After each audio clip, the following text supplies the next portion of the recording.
Tokyo, une ville de néons et de temples anciens. Des gratte-ciel perçant les nuages, tandis que des jardins sereins offrent des moments de réflexion paisible.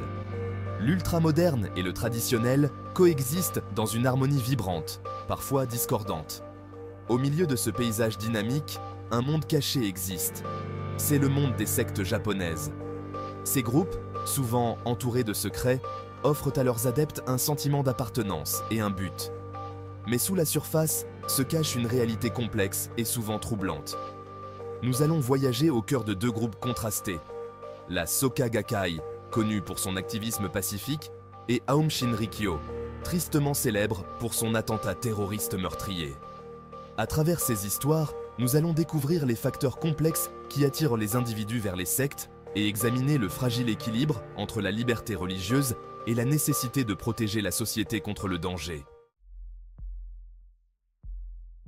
Le Japon a une histoire longue et complexe avec la religion. Le shintoïsme, la foi indigène, coexiste avec le bouddhisme, arrivé du continent il y a des siècles. Ce mélange de croyances a créé un paysage religieux unique, caractérisé par le syncrétisme et la tolérance. Pourtant, au sein de cette tapisserie de foi, des sectes ont émergé, offrant des voies alternatives vers l'illumination et le salut. Les sectes, souvent qualifiées de nouvelles religions, se distinguent des religions établies. Elles ont généralement des chefs charismatiques, des doctrines strictes et une forte importance accordée à l'identité du groupe. Si certaines sectes prônent la paix et le développement personnel, d'autres nourrissent des croyances et des pratiques plus controversées. Elles offrent un sentiment de communauté et un but, attirant souvent ceux qui cherchent des réponses dans un monde de plus en plus incertain. Cependant, cette recherche de sens peut avoir un coût. Les sectes exigent souvent une loyauté et une obéissance absolue de la part de leurs adeptes, ce qui conduit à l'isolement et à une manipulation potentielle. La Soka Gakkai présente un paradoxe fascinant dans le monde des sectes japonaises. C'est l'une des organisations religieuses les plus importantes et les plus influentes du Japon, et pourtant, elle reste entourée de controverses.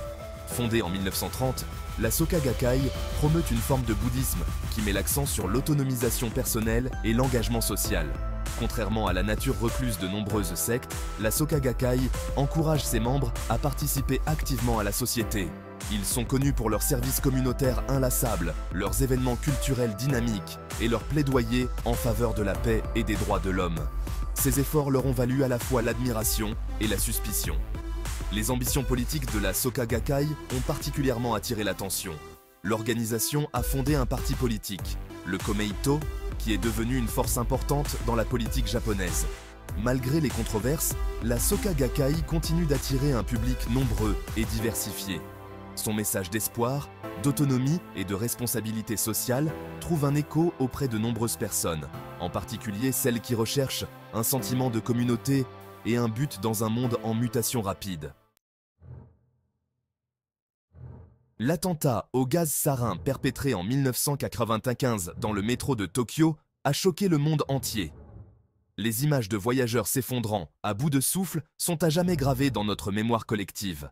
Cet acte de terreur, qui a coûté la vie à 13 personnes et en a blessé des milliers d'autres, n'est pas le fait de terroristes étrangers. Il a été orchestré par Aum Shinrikyo, une secte religieuse japonaise. Dirigé par l'énigmatique Shoko Asahara, Aum Shinrikyo prêchait un mélange étrange de croyances bouddhistes et hindoues, imprégnées de prophéties apocalyptiques. Le groupe a attiré un public de jeunes désabusés, attirés par sa promesse d'illumination spirituelle et sa critique de la société dominante. Cependant, sous le vernis spirituel d'Aum se cachait un courant sous-jacent sinistre. Les enseignements d'Asahara sont devenus de plus en plus bizarres et paranoïaques, prédisant une apocalypse imminente qui ne pouvait être évitée que par une action violente. L'attentat au gaz sarin a été le point culminant de la descente aux enfers d'Aum. Il a mis en évidence les dangers de l'extrémisme religieux incontrôlé et les conséquences dévastatrices d'un leadership charismatique qui a mal tourné. L'essor des sectes au Japon n'est pas un phénomène isolé. Il reflète des tendances et des angoisses sociétales plus profondes qui ont créé un terrain fertile à l'épanouissement de ces groupes. La modernisation rapide du Japon, tout en apportant la prospérité économique, a également entraîné une fragmentation sociale et un sentiment d'aliénation. La structure familiale traditionnelle, autrefois un pilier de la société japonaise, s'est affaiblie au cours des dernières décennies. Les jeunes, en particulier, se sentent souvent à la dérive dans une société très compétitive et individualiste. Ils aspirent à un sentiment d'appartenance, à un endroit où ils se sentent compris et valorisés. Les sectes offrent un refuge contre ces angoisses. Elles offrent une communauté soudée, un sentiment de but commun et un leader charismatique qui offre conseils et certitude. Pour les individus qui luttent pour trouver leur place dans une société en mutation rapide, l'attrait d'un tel groupe peut être puissant. Cependant, ce sentiment d'appartenance a souvent un prix, avec des exigences de loyauté et d'obéissance absolue. L'attentat au gaz sarin perpétré par Aum Shinrikyo a marqué un tournant dans l'approche du Japon à l'égard des sectes. Le gouvernement a dû faire face à une pression croissante pour agir. L'attentat a mis en évidence les limites des lois existantes. En réaction, le Japon a promulgué de nouvelles lois pour prévenir le terrorisme. Ces lois ont donné aux autorités davantage de pouvoir pour enquêter et surveiller. Le gouvernement a mis en place un système pour les victimes de la violence sectaire. Cependant, ces mesures n'ont pas été sans controverse. Les critiques soutiennent qu'elles portent atteinte à la liberté religieuse. Les cicatrices de l'attentat au gaz sarin perpétré par Aum Shinrikyo sont profondes dans la société japonaise. L'attentat n'a pas seulement coûté la vie à des innocents, il a également laissé un impact psychologique durable. De nombreux survivants souffrent encore de traumatismes physiques et émotionnels. Les victimes et leurs familles ont dû mener une longue bataille pour obtenir justice. Elles ont exigé que Aum Shinrikyo et le gouvernement rendent des comptes. Le gouvernement a mis en place un système d'indemnisation des victimes. Cependant, de nombreux survivants estiment que justice n'a pas été rendue. L'influence politique de la Soka Gakkai suscite de nombreux débats et controverses. Le Komeito, branche politique de l'organisation, joue un rôle central dans les gouvernements de coalition. Cette relation soulève des inquiétudes quant à la séparation de l'Église et de l'État. Les partisans affirment que l'engagement politique est un prolongement de l'engagement social. Le programme du Komeito met l'accent sur la paix, l'éducation et la protection sociale. Les critiques soutiennent que cela sape le principe de séparation de l'Église et de l'État. Ils craignent que l'organisation utilise son pouvoir pour faire avancer ses propres intérêts. La relation entre la Soka Gakkai et le Komeito alimente les soupçons sur ses intentions. Le débat reflète une tension entre valeurs traditionnelles et idéaux modernes. Le rôle de la religion dans la sphère publique restera un sujet de débat permanent. Des décennies après l'attentat d'Aum Shinrikyo, le spectre des sectes continue de planer sur la société japonaise. Alors que le gouvernement a pris des mesures pour réglementer les groupes religieux et prévenir de futurs actes de violence, l'attrait des sectes persiste. L'Internet et les médias sociaux ont créé de nouveaux défis en matière de surveillance et de réglementation des sectes. Ces plateformes constituent un terrain fertile pour les groupes qui souhaitent diffuser leurs messages, recruter de nouveaux membres et opérer dans un certain anonymat.